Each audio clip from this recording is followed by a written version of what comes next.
The National Identity Management Commission, also known as NIMC, is responsible for establishing, owning, operating, maintaining, and managing the National Identity Database in Nigeria.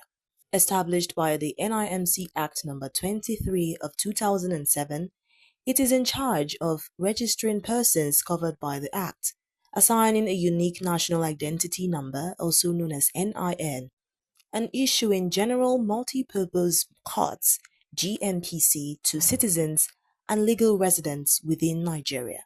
With its core values as transparency, promptness, integrity, excellence, and professionalism, the NIMC Act of 2007 is mandated to regulate trustworthy and unique primary digital identity for citizens and legal residents to affirm themselves.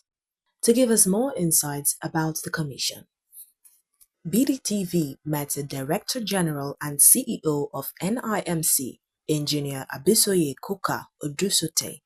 So the mandate that we have in NIMC is, let me just summarize, it's just really centered around five items, but they're very key.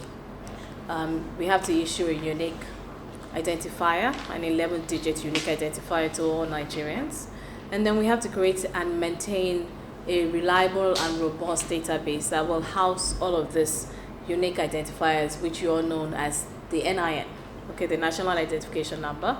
And then you also have to issue a GMPC card, which is a general multipurpose card, so that the citizens can use this card to identify themselves. And then you also have to ensure that there's integration and harmonization of all the data across the ministries, departments, and agencies. And then also provision of authentication and verification services. So what do I mean by all of this? Issue the NIN to individuals so that we know that each Nigerian has a legal identity. And why do we need this? The NIN serves as the foundational bedrock in ensuring effective governance. And what you need to be able to see with that is just not an ordinary number, but it's a number that would help government be able to make certain decisions, and a number that will be able to guide them so that in terms of effectively managing their resources which are available. I would shed more light on that. So if you look at it from the angle of what can the NIN do for the average Nigerian citizen, it literally would obviously be able to create or enable access to services. These services could run from government services or even services being offered by the private sector. One of those services is your SIM card, for example. The NIN will be able to help us know the identity of that person. So what are we trying to do here? You know how you go from one place to another for a different service. And what you then find out is when you go from one place to another, they keep asking you the same question. What is your name? Where do you live? How old are you? What's your phone number? What's your email address? Which local government are you from? Which state are you from? Which ward in some cases? Which polling unit in some cases? So they ask you all of the same questions. You go to the banks, you go to the telcos, you go to the insurance companies, whatever service you are looking for, they will repeat the same questions. So what is NIMC trying to achieve, or what have they even achieved? What we have been able to do is to say, look, we are the single source of truth. We are the single source of verifiable set of credentials for Nigerians. So which means that if you are able to integrate with NIMC, it means that all you need to do is if you put in your NIN, it auto-populates that field for you electronically. So it's sort of like an EKYC, electronic know your customer service. That way it saves you, the customer, who is seeking the services of that company or government. It saves you time, so it has your processing time, thereby without you having to type all those fields out, it populates it, and then you can now sort of impute the other necessary information that the service requires. So what does that mean? We collect the information that identifies the Nigerian citizen. Our information is classified as foundational data. What you require is functional data which sits on top of that foundational data. So there is no overlap of responsibilities across the ministries, departments, and agencies. What you technically have is NIMC identifies that individual. So if you go and apply for a passport, for example, what you then have is you put in your NIN, it auto-populates that information, and then the remaining information, which is functional data that immigration requires from you, you then impute those information. And the same thing happens across board, across whatever service that you need to get. So it's important for us now from the government perspective, especially if you're looking at a president that we have who is very intelligent and who understands what needs to be done to be able to change the narrative in Nigeria for the better. He needs to obviously be able to make informed decisions. And how do you make informed decisions? How do you plan for your citizens? How do you provide for your citizens? So you need to be able to know the total count of your citizens. You need to be able to know that we have a total number of citizens. So right now we have 120 million citizens that we have issued an NIN number, or an NIN, which is the national identification number too. So that information also helps because it also allows them to plan that this is what we have counted so far.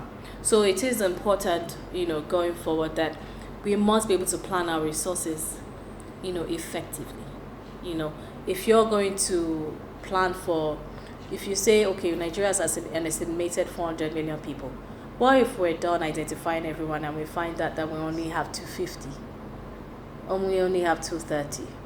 The government can then say, okay, monies allocated for 450 initially is now for 230 people. So they can then allocate the remaining resources towards something else that's very important that the citizens can benefit from.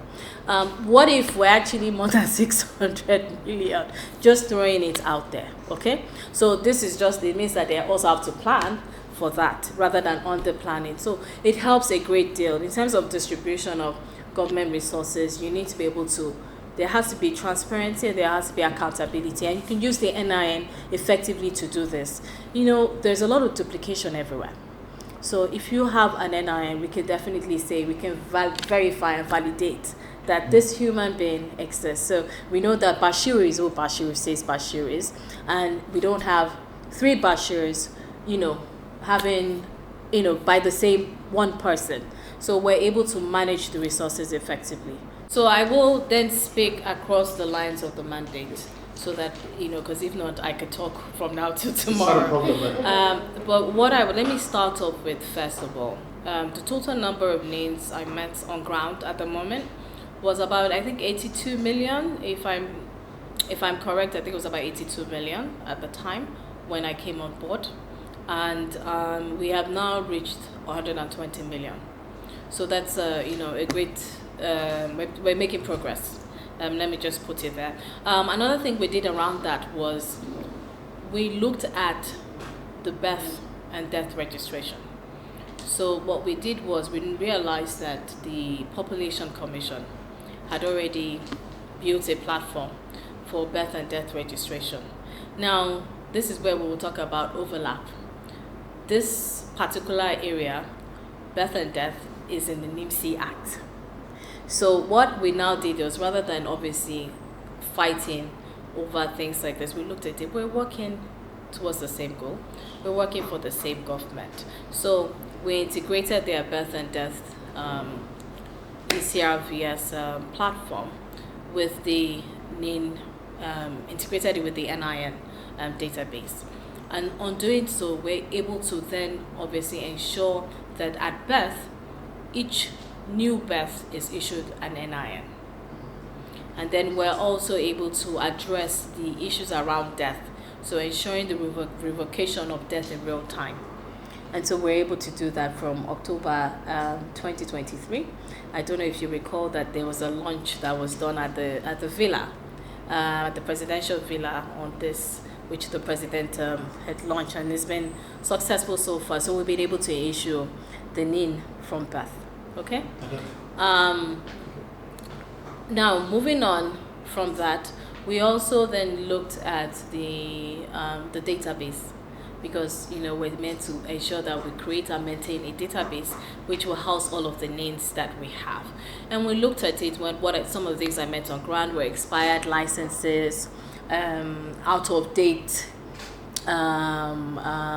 technology infrastructure, equipment or devices that needed to be either upgraded or they're basically out of shelf, out of shelf basically, or out of life, end of shelf life, sorry. And we decided that, look, we need to do a lot of upgrading. And when we also came on board, because we had obviously enrolled, what I meant was about 82 million, we realized that the capacity was set at 100 million, so we needed to expand it to 250 million. So we have done that to be able to accommodate more enrollment of Nigerians and increase the issuance of names that we have done. So what we have been doing is working on getting all of these things done. Also, in regards to issuing more names across board, we also have a ID4D project, which is with the World Bank, where they're supporting NIMC to ensure that we're able to enroll more Nigerians in all the nooks and crannies of the country. So we are working on that. And what we did was to ensure that there was a partnership with the ecosystem. So it's like a government and private sector partnership, as it should always be. Anything government is doing, the private sector must be involved and must be carried along. So this partnership allows the private sector to be able to come on board to assist NIMC in capturing the enrollment information of citizens nationwide. So we have been able to, do that in terms of that relationship. We have that handshake with the private sector, and thereby having that handshake, we're able to create multiple jobs for Nigerians across board, because they're using a lot of the youths to be able to do the enrollment across board nationwide. So it's been a very, a good initiative. Initiative so far. And one of the things that we also realized was that we needed to initially suspend the front-end partners when we came on board to revalidate their licenses, because we wanted to also ensure that, because we're protecting citizens, the citizens are at the core of our operations, of everything that we do. So even from software design, we make sure it's privacy by design by default, and we also want to ensure that the citizens are being taken care of and the data is being protected.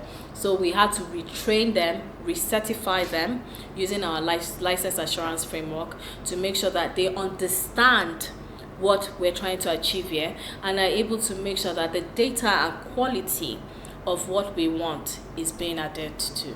So we did that with them, and we still have ongoing trainings with them. And we also have part of the front-end partners we also partner with people in the ecosystem. Telcos are part of the front-end partners because they understand also about data quality.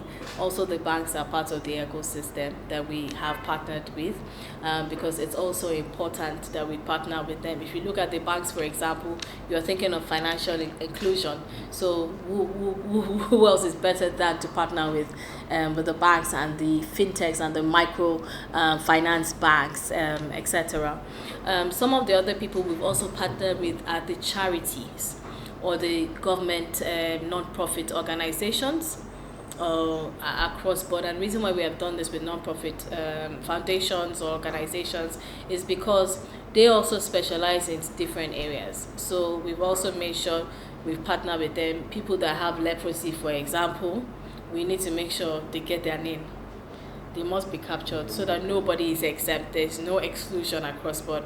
People that have experienced all sorts of disabilities, we need to make sure that they're also captured. Non-profit organizations that specialize or focus on mothers, widows, elderly citizens, and the rest. So that whole group that you speak to, like babies, mothers, or children, elderly, disabled, and the sake, we must ensure that we capture them, internally displaced persons, ensure that we also capture them. So we're working tirelessly to ensure that we do this. And we're also making sure that we upgrade our infrastructure in the back end to ensure that we're able to provide the necessary support to be able to carry out our enrollments at the front end successfully and effectively. We've also done a recent review of our enrollment softwares to ensure that they're aligned with best practices. So we're doing all of this. We also work, also together with the data protection agency to ensure that citizens' data are protected. So we do all of that. We have a certification also from them to ensure that, as a data controller, that we're on the right track on getting things done. I will speak to the GMPC card. So what we have done is we've reviewed everything that's happening, and we've also looked at the different cards that have been issued in the past, and then we sat down. Yes. So we looked at it and said, okay, how can we ensure that we have cards that do not exclude citizens? How can we ensure that we have cards that would also help government achieve what government needs to achieve? So we looked at it and we said, okay, let's work on the EID.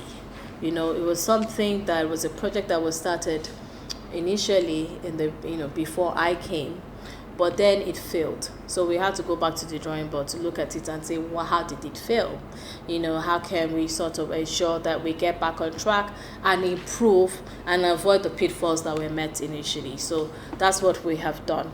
And we've also looked at it, and we also, I'm sure that you've seen in the last couple of months, where we have a variant of that, which is the G2P, which is government to persons card, which the Ministry of Agriculture will be issuing to farmers to ensure that they are able to be a part of everything that government is doing for the agriculture and food security ecosystem, which is very, very, very key to the development of Nigeria. So if, for example, that you've got produce or you need the seedlings, government is going to give you this or support you in that, in the farming equipment, from the whole from the beginning to the end of the agriculture ecosystem. They will be able to use the cards, and they'll have their funds domiciled on the cards that government wants to give to them, whatever support they want to give to them, and they're able to use this in real time to be able to get what they need to do done. So let me explain what the NIN does. The NIN basically is the number that shows you the life cycle, your end-to-end life cycle across board for whatever services you are going for, you're interested in. So for example, you may be a beneficiary of this agriculture program. Maybe it's the seeds today, and like I said, tomorrow is the land. That NIN number will be able to show you and say and track and say, okay, this man has been a beneficiary of this at so time, and also a beneficiary of this other thing at so time. So it shows you the end-to-end life cycle of that, and that shows you accountability, because what you really want to see is accountability to show that government has given this, and you're able to trace and track what government has done. And it also shows you transparency in what's been done, and it also eliminates duplication. So which means that areas of like maybe identity fraud would be eliminated, and you have that card. It has your biometrics on it also, so you're able to identify yourself in real time.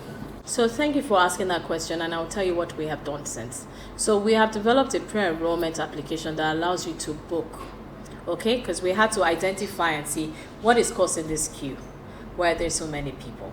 So we have built a pre-enrollment application, which we're running the pilot for now. So it allows you to book your appointment before you go, which is one.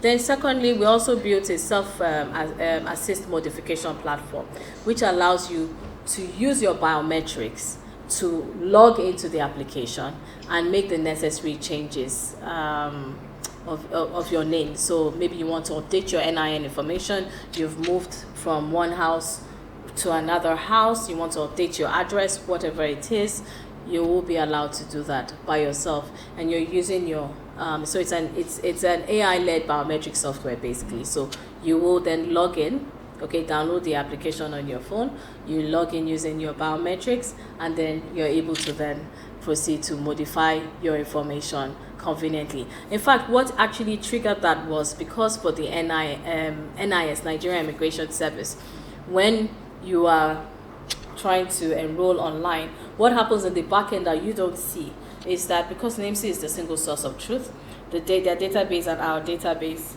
compares your information that we have.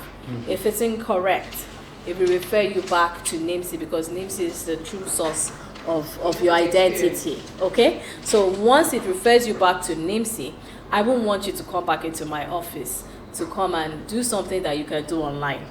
So if I say use your biometrics, which confirms that using your biometrics means that you are given consent for yourself to go in and update your information. So we know that it is you doing it and it's not somebody else that is getting it done for you on your behalf. So that's why we've done that. So it complements, both services for you to be able to get things done as quickly as possible. And one of the other things that we've also done is with the expansion of our enrollment with the front end partners, we're in every local government now. So that has also helped to decongest things. But we're going to the ward level now. We're going to kick off the ward enrollment very soon. So what that means now is it addresses the question you asked me about the community.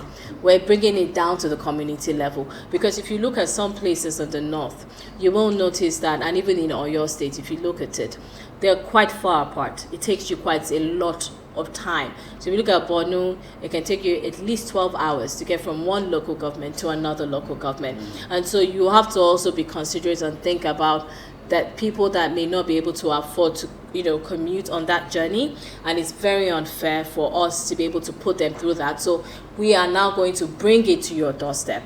We'll bring it to the community level, so which means at the comfort of your area, we're able to come in there and get you enrolled so that you don't have to worry about transportation costs or anything like that. We have Nigerians that are American citizens. We have Nigerians that are British citizens. And when you go to any other country, you are considered a legal resident. So in Nigeria, we issue names for legal residents, and we issue names for Nigerians. Now, this issue that you have spoken about was one of the challenges that we met on ground. But as we speak, that data has been cleaned up. So I'll put this out there. I'm a woman of integrity. I'm very disciplined. I'm very focused. I'm very hardworking. No one can take that away from me. And some have said I'm very kind and caring. So I will leave that to public opinion. Okay? But I will tell you something that really, really, I always say maybe it's let me go back to my childhood.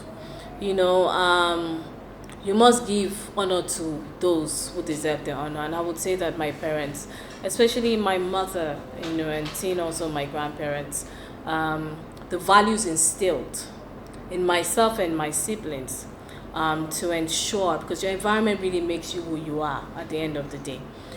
To ensure, and my mother she has a very patriotic spirit. She loves Nigeria. Nigeria is her home.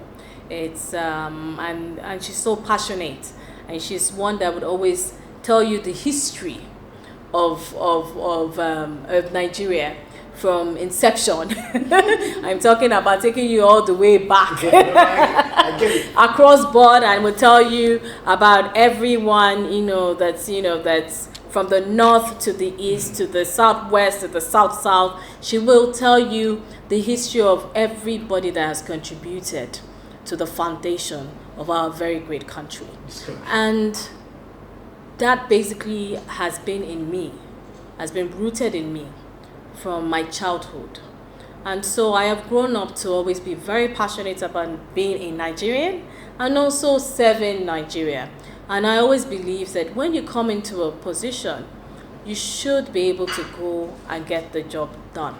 And there are no excuses. And if you notice that the first question you asked me, you spoke about the challenges. If I'm to list out the long, very long list of challenges that I met here, it sort of would put my predecessors in a terrible light. So I choose to move away from that, but I want to, because there are some good things that my predecessors have actually done, especially the first predecessor laid the foundation for the right track, and there are also other issues with around the second predecessor doing things right and also not. But I think what's really important is not to point fingers, but if you have been given a job, get it done. And that's my mantra. We are Nigerians. I see a lot of the times when people are bashing Nigeria online and hoping that somebody is going to come and miraculously save you. No, charity begins at home. Charity begins with us. We are that change we're looking for. Everyone is waiting for government to come and save them. You are the change that you're looking for. You bring that change into this world that we live in. And the world that we live in is in Nigeria and is in Africa. We are a blessed people. We are more blessed than other nations. There's so much brilliance and intelligence in this country. We have a lot of smart people. Everywhere you go, the average Nigerian, have a conversation with them and you'll be wowed. And so I would say that when I think about it, for me, it's about bringing, no one is coming to save us. It's about bringing that value. We must fix our country ourselves. Some are privileged to travel abroad. Abroad could be within Africa. It could also be internationally. You go to China, you see what the Chinese have done. You go to Japan, you see what the Japanese have done. You go to Korea, you see what they have done. You go to Europe, you see what has been done. And you go to America, you see what has been done. The rest of the world depends on Africa. We are Nigerians. We are the greatest nation ever, in my own opinion. And you know that in Nigeria, in Africa, we like to call ourselves the African giants. Yeah. Okay? So we have so much budding talent here.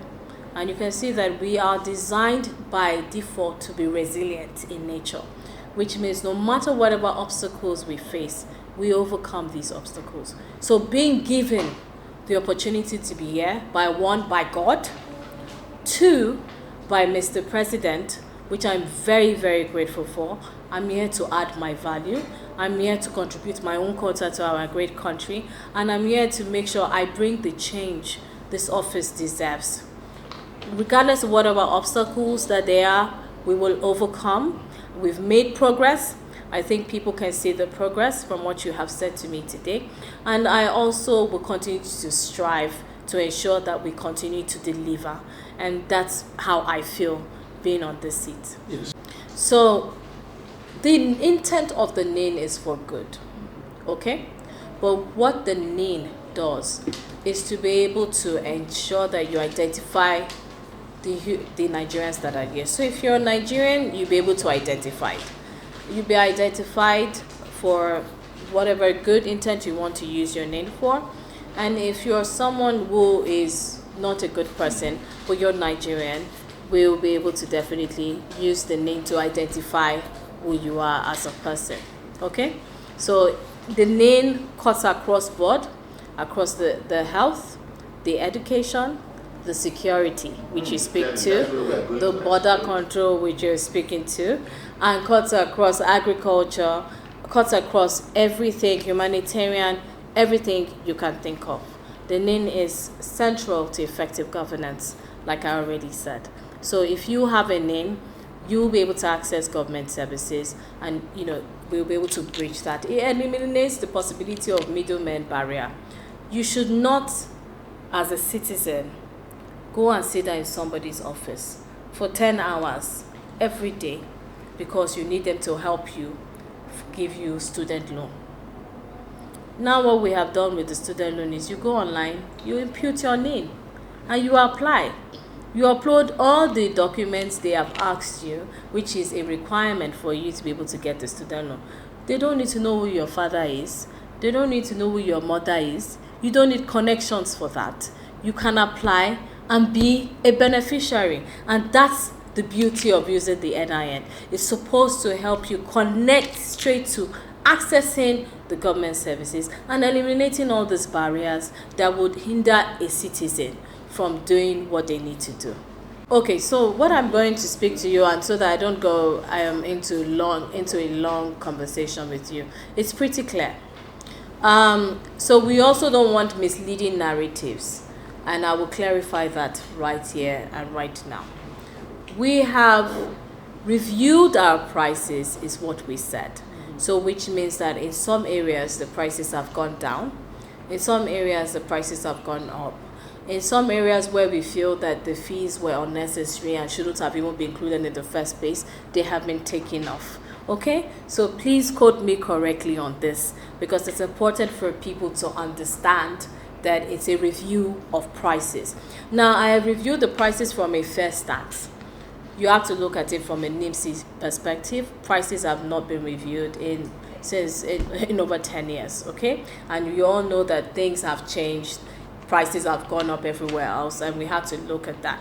But when we're also reviewing it at a point of, let's look at what is affordable for citizens, and don't let's overshoot in terms of prices. So we're also being very considerate in looking at the prices. In fact, there are some prices there that we had to remove completely to say this is overcharging the citizens. I mean, we can't have too many lines doing this. So we took those prices off, and then we looked at areas to say, okay, in terms of businesses, how do we encourage more people to be able to come on board and increase the adoption rate of using the NIN, and make sure that it's we're creating the ease of doing business. So we also had to review quite a number of things like our verification fees to make sure that it's more affordable for more companies to be able to come on board and patronize the verification services of the NIN. So I just wanted to clarify that.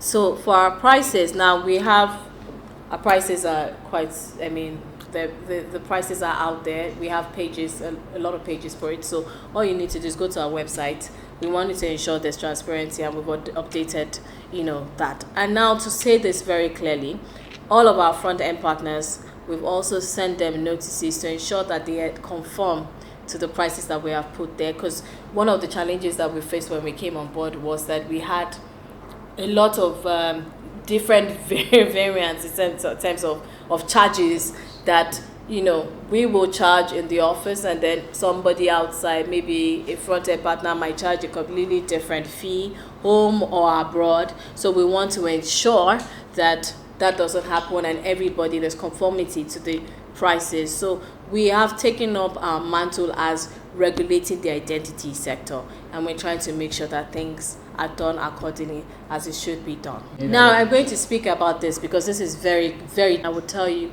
why. Like I said, citizens are at the core of whatever we do.